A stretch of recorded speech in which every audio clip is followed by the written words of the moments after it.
Hello everyone, welcome to biology world with Abhishek sir. तो आज है लेक्चर 6 जहां पर हम पढ़ने वाले हैं एंडो मेम्ब्रेन सिस्टम। सेल के अंदर ये क्या होता है, आज हम पूरे लेक्चर में ये चीज समझेंगे। ओके, हमने अब तक 5 लेक्चर्स हो चुके हैं हमारे, जिसमें हमने सेल की डिस्कवरी पढ़ी, सेल थियरी पढ़ी, सेल का साइज और शेप पढ़ा, प्रोकैरियोटिक सेल को डिटेल में पढ़ा, और फिर हमने यूकैरियोटिक सेल की शुरुआत की जिसमें हमने सेल वॉल पढ़ा, प्लाज्मा मेम्ब्रेन पढ़ा, और आज हम शुरुआत कर रहे हैं सेल वॉल प्लाज्मा मेम्ब्रेन के अंदर एंडो मेम्ब्रेन सिस्टम। क्लियर है? मतलब सेल मेम्ब्रेन और ये हमारा प्लाज्मा मेम्ब्रेन हो चुका है। ठीक है, तो जो बच्चे नहीं देखे वो वीडियो जाकर देख सकते हैं। आप लाइक करिए, सब्सक्राइब करिए और शेयर करिए वीडियोस की, जो बच्चे नीट का प्रिपरेशन कर रहे हैं उनको हेल्प हो सके। हम पूरा नीट का सीरीज ला रहे हैं, तो आपको ये सारे वीडियो स्टार्ट से यहाँ पर देखने को मिल जाएंगे। नोटिफिकेशन बेल ऑन कर दीजिएगा कि आपको नोटिफिकेशन मिलता रहे। एंडो मेम्ब्रेन सिस्टम से पहली बहुत ध्यान से सुना, एक चीज मैं बात बताने वाला हूं जो शायद आप सभी को नहीं पता होगा, और मेरा सवाल ये है, क्या आपको पता है कि साइटोप्लाज्म क्या होता है? क्या पता है आपको साइटोप्लाज्म? ओके, तो साइटोप्लाज्म की अगर मैं बात करूं तो ज्यादातर बच्चों को लगता है जो फ्लूइड होता है सेल का वो साइटोप्लाज्म होता है। जी नहीं बच्चा, जो फ्लूइड होता है वो साइटोप्लाज्म नहीं होता। फ्लूइड पार्ट को बोलते हैं साइटोसोल। क्या बोलते हैं बच्चा? साइटोसोल। तो एंडो मेम्ब्रेन सिस्टम, देखो प्लाज्मा मेम्ब्रेन सेल मेम्ब्रेन हो गया, अंदर जो भी मटेरियल है इसके अंदर, वो सभी मटेरियल को साइटोप्लाज्म बोलते हैं। है ना शॉकिंग? आपको लगता होगा कि सिर्फ फ्लूइड है, नहीं बाबा। मतलब अंदर का सारा मटेरियल, मतलब उसमें क्या क्या आ गया आपका, endoplasmic reticulum, Golgi body, mitochondria, सब कुछ आ गया न्यूक्लियस छोड़कर। आई रिपीट, न्यूक्लियस छोड़कर। ठीक है, सभी पार्ट को हम अंदर के प्लाज्मा मेम्ब्रेन के अंदर को क्या बोलेंगे? साइटोप्लाज्म। तो पहले हम लोग साइटोप्लाज्म के बारे में थोड़ा सा पढ़ लेंगे और फिर एंडो मेम्ब्रेन सिस्टम स्टार्ट करेंगे। एंडो मेम्ब्रेन सिस्टम को ये पूरे इसमें डिटेल में पढ़ने वाले। तो क्या होता है एंडो मेम्ब्रेन सिस्टम, आइए देखते हैं। एंडो मेम्ब्रेन सिस्टम शुरू करने से पहले साइटोप्लाज्म समझते हैं। तो कैसा होता है? सेमी फ्लूइड मैट्रिक्स है। कैसा मैट्रिक्स है? जेली लाइक होता है। Semi fluid matrix that fills the cell. Semi fluid मतलब पूरा फ्लूइड है क्या? है क्या? नहीं, सेमी फ्लूइड मैट्रिक्स है। और जो भी एक्टिविटीज है, जो भी बायोकेमिकल रिएक्शंस होते हैं, वो सारे रिएक्शंस यहां पर देखने को मिलेंगे। ठीक है, तो सारे रिएक्शंस यहां पर होते हैं। तो बेसिकली साइटोप्लाज्म मतलब क्या? लिक्विड वाला पार्ट जिसको साइटोसोल बोलते हैं, और ऑर्गेनेल्स। इन शॉर्ट, यहां पर साइटोसोल मतलब लिक्विड वाला पार्ट प्लस ऑर्गेनल मिलकर यहां क्या बनता है? साइटोप्लाज्म। तो बच्चा ध्यान से सुनना, बहुत सारे बच्चे नहीं समझ पाते हैं।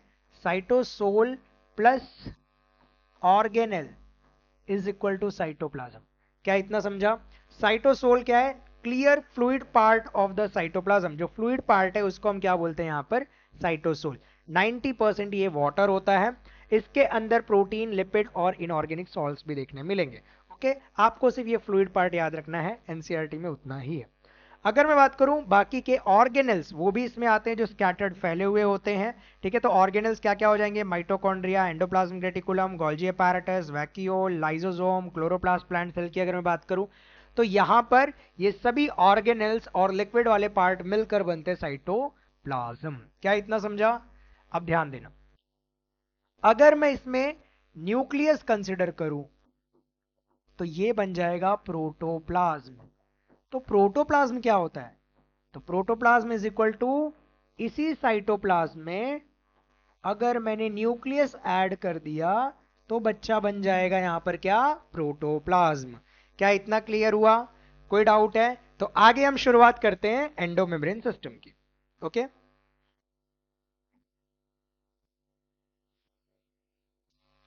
तो क्या होता है एंडो मेम्ब्रेन सिस्टम? सेल में कुछ ऑर्गेनल्स मिलजुल कर काम करते हैं।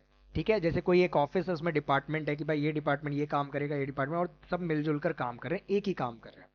ठीक है, तो जो ऑर्गेनल्स मिलकर काम कर रहे हैं, एक साथ काम कर रहे हैं, उस सिस्टम को बोला जाता है एंडो मेम्ब्रेन सिस्टम। क्या बोला जाता है बच्चा?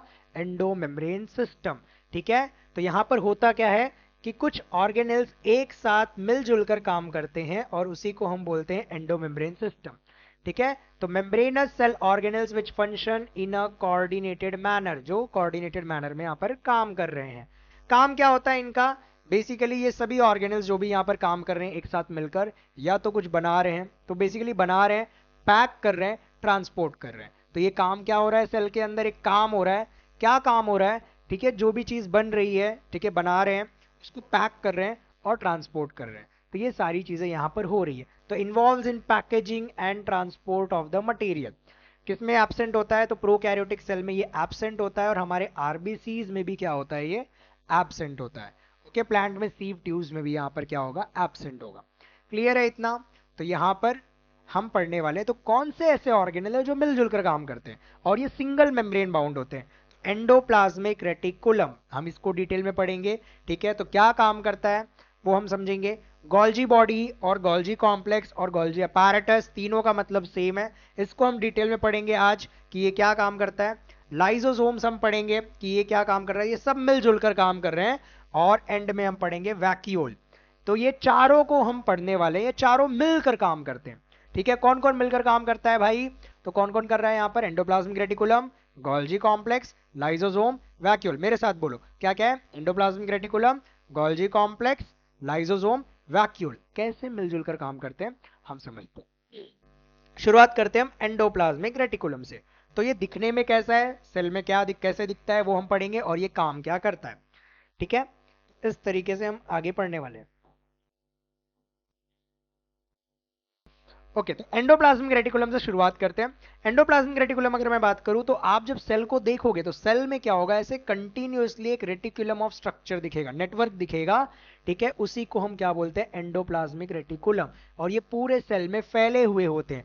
तो a network of reticulum tiny tubular structure scattered in the cytoplasm. तो ये पूरे साइटोप्लाज्म में इस तरीके से फैले होते हैं। तो अगर मैं जैसे सेल बनाऊं, जैसे मान लो अगर ये सेल है और ये न्यूक्लियस है, तो न्यूक्लियस में इस तरीके से ये फैले हुए होते हैं। पूरे साइटोप्लाज्म में यहाँ पर ये क्या होंगे? इस तरीके से फैले हुए होंगे। ये माइटोकॉन्ड्रिया बना दिया, बट माइटोकॉन्ड्रिया पार्ट नहीं होता। तो माइटोकॉन्ड्रिया, पेरोक्सिसोम, क्लोरोप्लास्ट, ये सब एंडोमेम्ब्रेन सिस्टम का पार्ट नहीं है। ऐसे क्वेश्चन आ सकता है कि इसमें से कौन सा एंडोमेम्ब्रेन सिस्टम का पार्ट नहीं है या कौन सा है। तो कौन सा है? Endoplasmic reticulum, Golgi complex, lysosome, vacuole. ये मिलजुल कर काम कर रहे हैं। एंडोप्लाज्मिक रेटिकुलम की बात करूं तो पूरे सेल में फैले हुए होते हैं। तो पूरे सेल को दो पार्ट में डिवाइड करते हैं। जो पार्ट एंडोप्लाज्मिक रेटिकुलम के अंदर है उसको हम बोलते हैं ल्यूमिनल। क्या बोलते हैं? ल्यूमिनल। और जो पार्ट एंडोप्लाज्मिक रेटिकुलम के बाहर है उसको बोलते हैं एक्स्ट्रा ल्यूमिनल। क्लियर है? अब एंडोप्लाज्मिक रेटिकुलम के शेप होते हैं। शेप क्या है? पहला सिस्टर ने ये सैक जैसे होते हैं, इस तरीके से जो कंटिन्यू आपको बन रहा है, यहाँ पर जो इस तरीके से लेयर्स दिख रही है, दिख रहा है आपको? इसी को बोला जा रहा है सिस्टर ने। तो ये आपको जो देखने मिलने वाला है वो रफ एंडोप्लाज्मिक रेटिकुलम जब हम पढ़ेंगे आगे, उसमें अगर आप देखोगे तो जो शेप्स होते हैं वो सिस्टर ने शेप होते हैं। फिर ये ट्यूब निकल रहा है, दिख रहा है आपको? तो यहां पर एंडोप्लाज्मिक रेटिकुलम में इस तरीके से ट्यूब्स निकल रहे हैं। तो ये जो ट्यूबुलर स्ट्रक्चर है ये आपको देखने मिलेगा स्मूथ एंडोप्लाज्मिक रेटिकुलम में। इस तरीके से यहाँ पर शेप्स आपको देखने मिलेंगे। तो तीन तरीके का स्ट्रक्चर यहाँ पर देखने मिलता है, सिस्टर्ने, ट्यूब्यूल्स। सबसे रेयर पाया जाता है वेसिकल्स। अगर मैं बात करूं तो ये वेसिकल्स मतलब ऐसे सर्कुलर स्पेरिकल शेप में होगा। ये तो आपको ज्यादातर यहाँ पर देखने मिल जाएगा पैनक्रियाटिक सेल्स में। तो पैनक्रियाटिक सेल्स में आपको देखने मिल जाता है, ज्यादा एबंडेंट क्वांटिटी में यहाँ पर प्रेजेंट मिलता है। और एक ही टाइप का एंडोप्लाज्मिक रेटिकुलम यहाँ पर देखने मिलता है, स्पर्मेटोसाइट, वो सेल जो सेल स्पर्म बनाता है। ठीक है, वैसे ये पार्ट जो है वो एनसीईआरटी में नहीं है, तो आपको अगर याद नहीं भी रहेगा तो भी चलेगा। तो आपको सिर्फ इतना याद रखना है कि एंडोप्लाज्मिक रेटिकुलम है क्या। तो ये वाला पार्ट एनसीईआरटी में, network of tiny tubular structure scattered in the cytoplasm, पूरे साइटोप्लाज्म में छोटे छोटे ट्यूबुलर स्ट्रक्चर जो फैले हुए हैं। ठीक है, दो पार्ट में डिवाइड कर रहा है पूरे सेल को। अगर मैं बात करूं luminal and extra luminal. Luminal वो स्पेस जो एंडोप्लाज्मिक रेटिकुलम के अंदर है, inside endoplasmic reticulum. Extra luminal वो स्पेस जो एंडोप्लाज्मिक रेटिकुलम के बाहर है। तो ध्यान है सबका? तो ध्यान से पढ़ना है कि जो स्पेस अंदर है उसको क्या बोलेंगे? Luminal compartment. जो बाहर है उसको क्या बोलेंगे? Extra luminal. और ये पूरे सेल में फैले हुए थे। जैसे बड़ा सा सेल है, मान लो ये न्यूक्लियस है, तो न्यूक्लियस में इस तरीके से पूरे फैले हुए होते हैं, बहुत बड़ा पार्ट होता है। क्लियर है? चलो, अब राइबोसोम के प्रेजेंस और एब्सेंस पे दो टाइप के एंडोप्लाज्मिक रेटिकुलम होते हैं।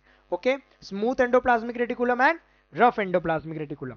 अगर राइबोसोम एब्सेंट है, जैसे कि ये जो ट्यूब जैसे दिख रहे हैं, इसमें राइबोसोम दिख रहा है क्या? नहीं। तो सेल में जब आप देखोगे तो वहां पर राइबोसोम जहां नहीं होंगे उसको स्मूथ एंडोप्लाज्मिक रेटिकुलम बोलेंगे, वो एंडोप्लाज्मिक रेटिकुलम के ऊपर।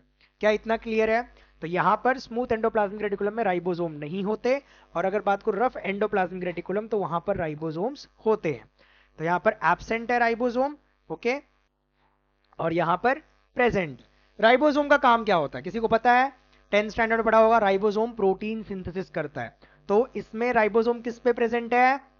रफ एंडोप्लाज्मिक रेटिकुलम पे। तो रफ एंडोप्लाज्मिक रेटिकुलम का बच्चा क्या काम होगा? Protein synthesis. ध्यान है ना? ठीक है, ठीक है। सिर्फ फिजिकली प्रेजेंट नहीं रहना है लेक्चर में, मेंटली भी प्रेजेंट रहना है।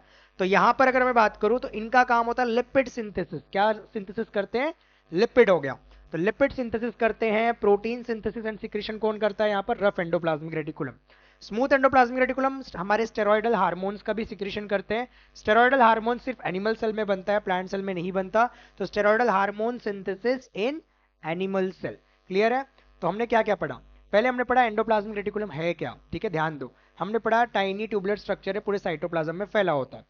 पूरे सेल में एंडोप्लाज्मिक रेटिकुलम सेल को दो पार्ट में डिवाइड करता है। वो पार्ट जो एंडोप्लाज्मिक रेटिकुलम के अंदर है, जिसको हम क्या बोलते हैं? ल्यूमिनल। वो पार्ट जो एंडोप्लाज्मिक रेटिकुलम के बाहर है, उसको हम क्या बोलते हैं? एक्स्ट्राल्यूमिनल। क्लियर है? फिर हमने पढ़ा कि काम क्या होता है भाई, काम नहीं, फिर हमने पढ़ा कि राइबोसोम के प्रेजेंस और एब्सेंस के बेसिस पे दो टाइप के एंडोप्लाज्मिक रेटिकुलम है। तो अगर आप स्ट्रक्चर के ऊपर राइबोसोम प्रेजेंट देखोगे एंडोप्लाज्मिक रेटिकुलम, तो उसको हम क्या बोलेंगे? Rough endoplasmic reticulum. अगर एब्सेंट है तो उसको हम क्या बोलेंगे? Smooth endoplasmic reticulum. सीधी सी बात है, रफ एंडोप्लाज्मिक रेटिकुलम प्रेजेंट है तो प्रोटीन सिंथेसिस का काम करता है। और अगर मैं बात करूं स्मूथ एंडोप्लाज्मिक रेटिकुलम, तो आपको याद रखना लिपिड बनाता है, स्टेरॉयडल हार्मोन्स बनाता है एनिमल सेल में। क्या क्या बनाता है बच्चा? लिपिड और स्टेरॉयडल हार्मोन। कौन बनाता है? Smooth endoplasmic reticulum. क्या इतना क्लियर हुआ? पहले का काम पता चल गया। अब हम समझते हैं कि भाई सबका काम इंटर रिलेटेड कैसे है। क्या इतना क्लियर है? तो यहां पर काम भी पता चल गया और दिखते कैसे हैं वो भी पता चल गया। एक और चीज, जब आप रफ एंडोप्लाज्मिक रेटिकुलम को देखोगे, तो अगर मैं रफ एंडोप्लाज्मिक रेटिकुलम की बात करूं, तो रफ एंडोप्लाज्मिक रेटिकुलम में कैसा होता है? डबल मेम्ब्रेन होता है, न्यूक्लियस। तो ये कंटिन्यूअस होता है। कंटिन्यूअस कैसे वो समझते हैं। ये हो गया आउटर मेम्ब्रेन ऑफ न्यूक्लियस। इससे एंडोप्लाज्मिक रेटिकुलम इस तरीके से आपको कंटिन्यूअस देखने मिलेगा। इस तरीके से ये कंटिन्यूअस होता है, और इसके ऊपर इस तरीके से राइबोसोम प्रेजेंट होता है। तो मान लो ये राइबोसोम है, राइबोसोम है, व्हाइट कलर का बनाता हूँ तो व्हाइट कलर ज्यादा समझेगा। Ribosome, ribosome, ribosome, ribosome, ribosome, ribosome, ribosome. समझा? तो रफ एंडोप्लाज्मिक रेटिकुलम जो होता है वो कंटिन्यूअस होता है आउटर मेम्ब्रेन से। Extensive and continuous with outer membrane. Clear है इतना? चलो आगे चलते हैं हम। अब गोल्जी बॉडी। ओके, अगर मैं गोल्जी बॉडी की बात करूं तो गोल्जी बॉडी पहली बार कैमिलो गोल्जी नाम के साइंटिस्ट ने देखा था 1898 में। कैमिलो गोल्जी यहां पर उन्होंने क्या देखा कि डेंसली स्टेन स्ट्रक्चर न्यूक्लियस के आजू बाजू प्रेजेंट है। अब डेंसली स्टेन मतलब कलर्ड। तो उन्होंने देखा कि स्टेनिंग किया और स्टेनिंग के बाद कलर्ड स्ट्रक्चर्स उनको यहां पर स्टेन स्ट्रक्चर्स देखने मिले। ठीक है, तो डेंसली स्टेन स्ट्रक्चर यहां पर क्या था? प्रेजेंट था, जो कि न्यूक्लियस के आसपास प्रेजेंट था। अब इन्होंने ढूंढा था तो भाई इनके ऊपर उन्होंने नाम दे दिया गया यहां पर, क्या? Golgi apparatus. ओके, 1898 में इन्होंने डिस्कवर किया स्टेन स्ट्रक्चर न्यूक्लियस के बाहर। ये कैसे होते हैं? ये भी सिस्टर ने के ही बने होते हैं, वही शेप, सैक लाइक स्ट्रक्चर। तो फ्लैट डिस्क शेप सैक और सिस्टर ने, वही चीज है, सिस्टर ने के बने हुए हैं। उसकी डायमीटर आपको याद रखनी है 0.5 माइक्रोमीटर टू 1 माइक्रोमीटर, इनका क्या होता है? डायमीटर। ये भी पैरेलल अरेंज होते हैं। कैसे अरेंज होते हैं? पैरेलल। तो अगर मैं बात करूं, जैसे मान लो इस तरीके से यहां पर ये गोल्जी बॉडी है,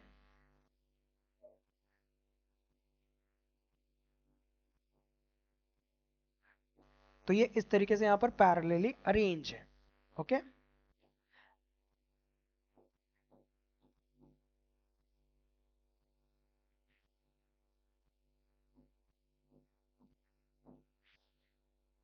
अब अगर मैं गोल्जी बॉडी की बात करूं तो ये पैरेलली अरेंज है। इसके सिस्टर ने, ये जो सिस्टर ने है, नंबर ऑफ सिस्टर ने वैरी कर सकता है। इसके सिस्टर ने और रफ एंडोप्लाज्मिक सिस्टर ने में क्या डिफरेंस है? इसमें ये कनेक्टेड नहीं होते, इनमें कनेक्टेड नहीं होते। वही अगर मैं बात करूं रफ एंडोप्लाज्मिक रेटिकुलम की, तो उनके सिस्टर ने कैसे होते हैं? कनेक्टेड होते हैं। तो ये पैरेलली अरेंज है और ये इंटरकनेक्टेड नहीं है। बहुत सारे अलग अलग नंबर्स ऑफ सिस्टर्ने प्रेजेंट होते हैं गोल्जी बॉडी में, जरूरी नहीं होगा कि फिक्स्ड होंगे। प्लांट में इसी गोल्जी बॉडी को डिक्टियोसोम्स भी बोला जाता है, जो कि सेल प्लेट बनाने में ये आगे चल के मदद, सेल डिवीजन में हम डिटेल में पढ़ेंगे। कैमिलो गोल्जी ने डिस्कवर किया था, डायमीटर आपको याद होना चाहिए, सिस्टर्ने कनेक्टेड नहीं होते हैं, ये आपको याद रखना चाहिए, पैरेलल होते हैं। क्या इतना क्लियर है? हमने पढ़ा था जो एंडोप्लाज्मिक रेटिकुलम है उसके ये पास में ही होंगे, ये न्यूक्लियस के पास में होंगे। तो होगा क्या, मान लो अगर ये न्यूक्लियस है और ये क्या हो गया इसका आउटर मेम्ब्रेन जिसमें एंडोप्लाज्मिक रेटिकुलम है,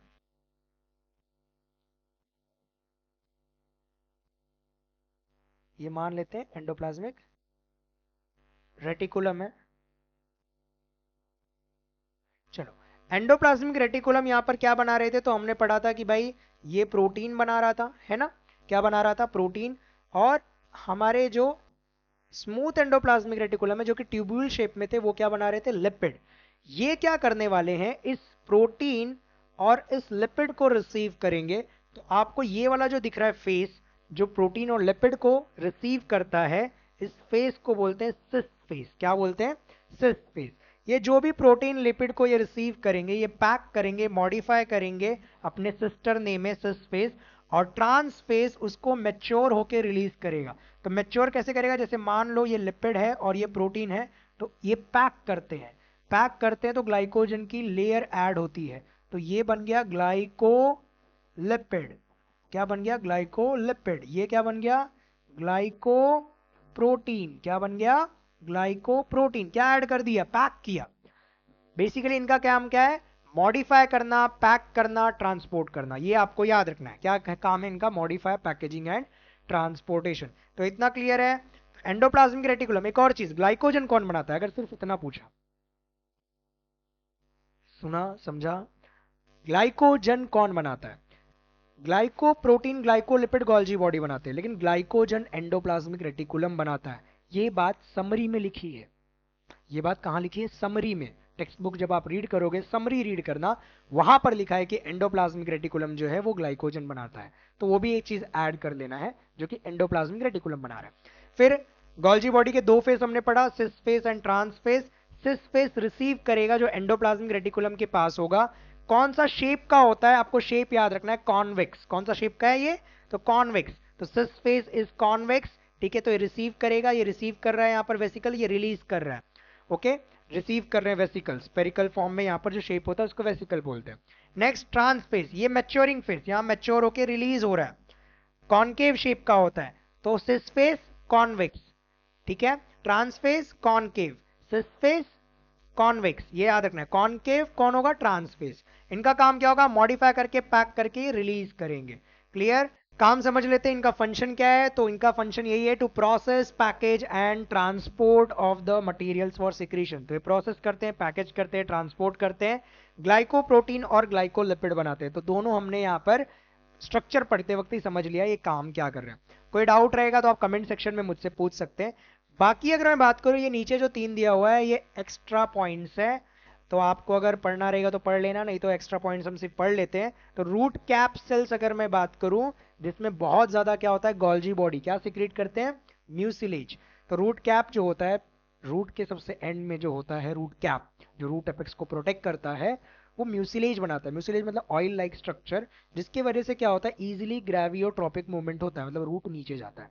क्या इतना समझा? तो रूट कैप में म्यूसिलेज किसके वजह से बन रहा है? गोल्जी बॉडी के वजह से बन रहा है। सिक्रीशन, सिक्रीशन का काम कर रहे हैं ना। दूसरा, अगर मैं बात करूं स्पर्म सेल्स की, तो स्पर्म सेल का जो हेड होता है, देखो वहां पर भी रूट में हेड था, रूट कैप। स्पर्म सेल का जो हेड होता है उसमें बहुत सारे ऐसे एंजाइम्स होते हैं जिसके वजह से एग का जो वॉल होता है वो ब्रेक होता है और स्पर्म अंदर जाता है। तो हेड को एक्रोसोम बोलते हैं, वो भी क्या है? गोल्जी बॉडी ही है, मॉडिफाइड गोल्जी अपैरेटस। क्लियर है? फिर नेक्स्ट अगर मैं बात करूं, ये तीनों एक्स्ट्रा है, मैं यहां पर जो मार्क किया हूं, it is not in NCERT. अगर मैं बात करूं तो साइटोकाइनेसिस के दौरान जो सेल मेम्ब्रेन बनाता है वो कौन बनाता है? यहां पर गोल्जी बॉडी बनाता है। तो प्लांट सेल में हम यहाँ पर पढ़ेंगे सेल प्लेट बनता है और उससे प्लाज्मा मेम्ब्रेन यहाँ पर बनना चालू होगा, मतलब सेल वॉल्स बनना चालू होगा। तो प्लाज्मा मेम्ब्रेन कौन बना रहा है? गोल्जी बॉडी, ठीक है। तीनों नहीं याद रहेगा चलेगा, ये बहुत इंपॉर्टेंट है। प्रोसेस, पैकेज, ट्रांसपोर्ट करता है, ग्लाइकोप्रोटीन और ग्लाइकोलिपिड बनाता है। तो ये हमारा गोल्जी बॉडी हो गया। यहाँ तक क्लियर है? एक बार रिकैप कर लेते हैं, बहुत सिंपल है। एंडोप्लाज्मिक रेटिकुलम पढ़ा, पूरे सेल को दो पार्ट में डिवाइड कर रहा है, luminal extra luminal. Ribosome present होगा तो रफ एंडोप्लाज्मिक रेटिकुलम, नहीं होगा तो smooth endoplasmic reticulum. Rough endoplasmic reticulum protein बनाता है और स्मूथ एंडोप्लाज्मिक रेटिकुलम लिपिड और स्टेरॉइडल हार्मोन्स बनाता है। जो भी चीज ये बना रहे हैं, प्रोटीन और लिपिड बना रहे हैं, उसको पैक करना, मॉडिफाई करना, ट्रांसपोर्ट करने का काम कौन करता है? Golgi body. उसके दो फेस होते हैं, सिस फेस जो रिसीव करता है, जो एंडोप्लाज्मिक रेटिकुलम के पास होगा, ट्रांस फेस जहां मैच्योर होकर रिलीज होगा। क्लियर है? कोई रॉकेट साइंस है? नहीं ना? चलो आगे चलते हैं। अब मान लेते हैं जो भी यहां पर गोल्जी बॉडी ने सिक्रीट किया है, पैकेज करके जो ट्रांसपोर्ट किया है, जो भी सिक्रीशन, उसके अंदर ऐसे एंजाइम है जो डिग्रेडिंग एंजाइम है। डिग्रेड मतलब ब्रेक करने वाले एंजाइम किसी भी चीज को, तो वो बन जाएगा लाइसोसोम। तो इन शॉर्ट लाइसोसोम कौन बनाया है? तो एंडोप्लाज्मिक रेटिकुलम, गोल्जी बॉडी मिलकर यहाँ पर लाइसोसोम्स बनाए हैं। तो वो जो वेसिकल आ रहा है, टाइनी स्पेरिकल स्ट्रक्चर, अगर उसके अंदर हाइड्रोलाइटिक एंजाइम्स हो गए, मतलब ब्रेक करने वाले, तो वो बन जाएगा लाइसोसोम। ओके, तो simple tiny spherical sac like single membrane bound structure, ये सब सिंगल मेम्ब्रेन है एंडो मेम्ब्रेन सिस्टम में। कैसे बनते हैं? जब पैकेज हो जाता है यहाँ पर गोल्जी अपैरेटस और उसके अंदर क्या रहता है? हाइड्रोलाइटिक एंजाइम, मतलब डिग्रेड करने वाले एंजाइम। काम किस पे करते हैं? ज्यादातर एसिडिक पीएच पे ही, ज्यादातर नहीं, optimally active at acidic pH. तो ऑप्टिमली ये एक्टिव होते हैं एसिडिक पीएच पे। एसिडिक पीएच मेंटेन करने के लिए, एसिडिक कंडीशन मेंटेन करने के लिए lysosome H plus ions continuous क्या करता रहता है? पंप करते रहते हैं। इसी वजह से एसिडिक एनवायरनमेंट मेंटेन रहता है। क्लियर है? सिंपल। तो हाइड्रोलाइटिक एंजाइम होता क्या है? ब्रेक करता है। जैसे प्रोटीन को ब्रेक करने वाला एंजाइम कौन सा है? प्रोटीएज, जो डिग्रेड करता है। लिपिड को ब्रेक करने वाला कौन सा है? लाइपेज। कार्बोहाइड्रेट, कार्बोहाइड्रेज और ग्लाइकोसाइडेज। न्यूक्लिक एसिड को न्यूक्लिएज, जैसे डीएनए को ब्रेक करेगा डीएनएज, आरएनए को आरएनएज। फॉस्फेट्स को ब्रेक करेगा एसिड फॉस्फेटेज। सल्फेट्स को ब्रेक करेगा सल्फेटेज। एज आ जाता है तो एंजाइम, ब्रेकिंग एंजाइम। तो ये ब्रेक करने वाले, मतलब बॉडी में कोई प्रोटीन को ब्रेक करने वाला एंजाइम है तो जैसे प्रोटीएज, तो ये इससे रिच होंगे। क्लियर है? इनको सुसाइड बैक भी बोला जाता है, क्योंकि जो ऑर्गेनल्स होते हैं ये क्या करते हैं? उनको भी ये डिग्रेड कर देते हैं। अगर कोई ऑर्गेनल्स डैमेज है तो इस तरीके से यहाँ पर काम करते हैं। क्लियर है? तो ये हो गया हमारा लाइसोसोम। अब मान लेते हैं कि जो वेसिकल निकला गोल्जी बॉडी ने जब पैक किया,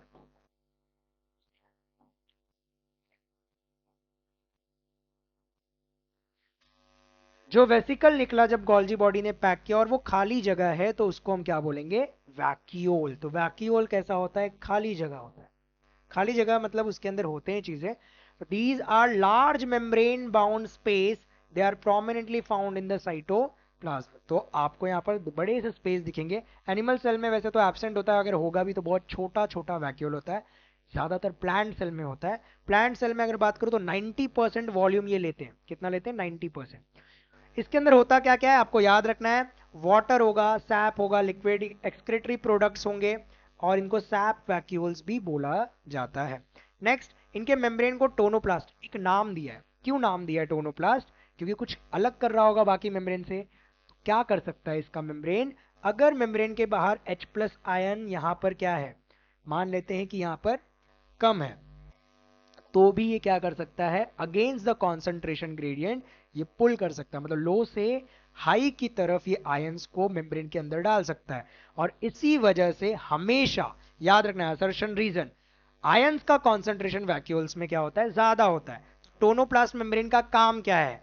facilitates the transport of ions and other materials against concentration gradient into the vacuole. तो वैक्यूल के अंदर अगेंस्ट द कॉन्सेंट्रेशन ग्रेडियंट ये क्या कर सकते हैं? चीजों को डाल सकते हैं। इसी वजह से आयंस का कॉन्सेंट्रेशन कैसा होता है? हाइयर होता है वैक्यूल में साइटोप्लाज्म से, जो कि रीजन हो गया, सॉरी ये असर्शन हो गया, रीजन। 90% अगर मैं बात करूं वॉल्यूम प्लांट सेल का, तो उसमें क्या होता है? वैक्यूल होता है।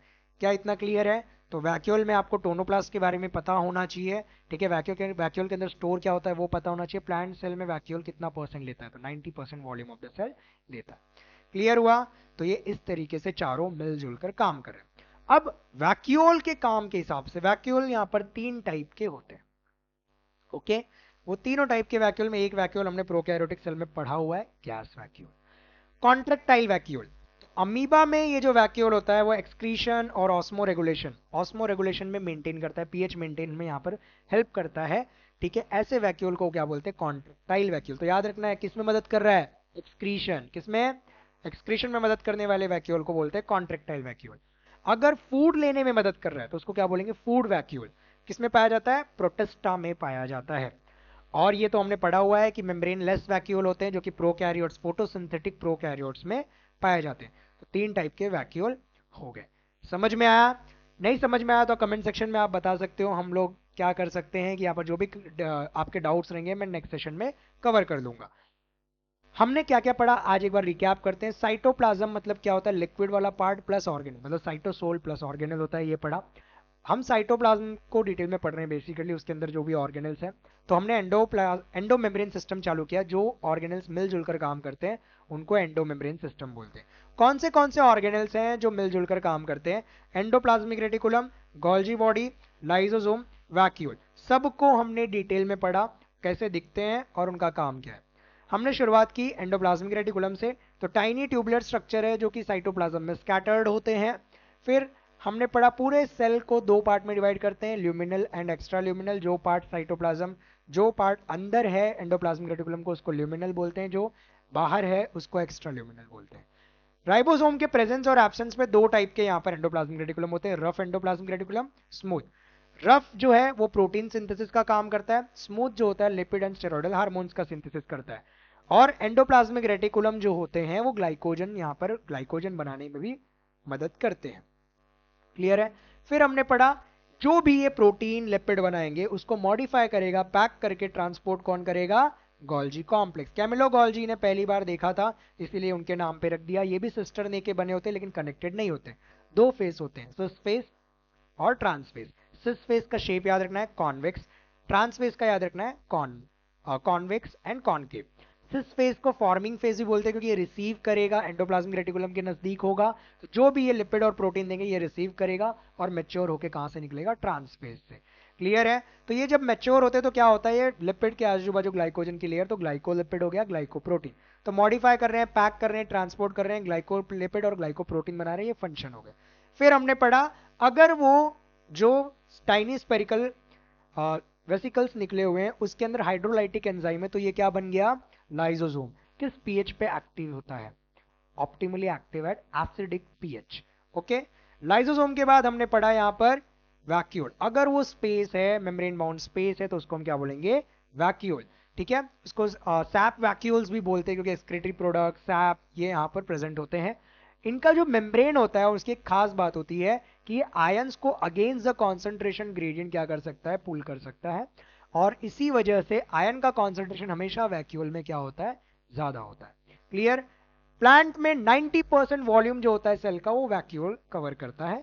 3 टाइप के वैक्यूल पढ़े। अमीबा में जो वैक्यूल होता है वो एक्सक्रीशन और ऑस्मो रेगुलेशन में मदद करता है, तो उसको कॉन्ट्रैक्टाइल वैक्यूल बोलते हैं। प्रोटेस्टा में ये फूड एनगल्फ करने में मदद करता है इसलिए फूड वैक्यूल बोलते हैं। और प्रोकैरियोट्स, फोटोसिंथेटिक प्रोकैरियोट्स में मेम्ब्रेन लेस वैक्यूल, जिसमें मेम्ब्रेन नहीं होता, उसको हम क्या बोलते हैं? यहाँ पर गैस वैक्यूल, जो कि फोटोसिंथेटिक प्रोकैरियोट्स में पाया जाता है। तो ये हमने पूरा एक रिवीजन सेशन भी कर लिया। आज के लिए इतना ही। Done for the day. Thank you for watching. आपको अच्छा लगा तो आप लाइक कर दीजिए, सब्सक्राइब कर दीजिए और बेल आइकन पे क्लिक कर दीजिए। और आपको कुछ चाहिए तो आप कमेंट सेक्शन में मुझे बता सकते हैं। Thank you for listening. Done for the day.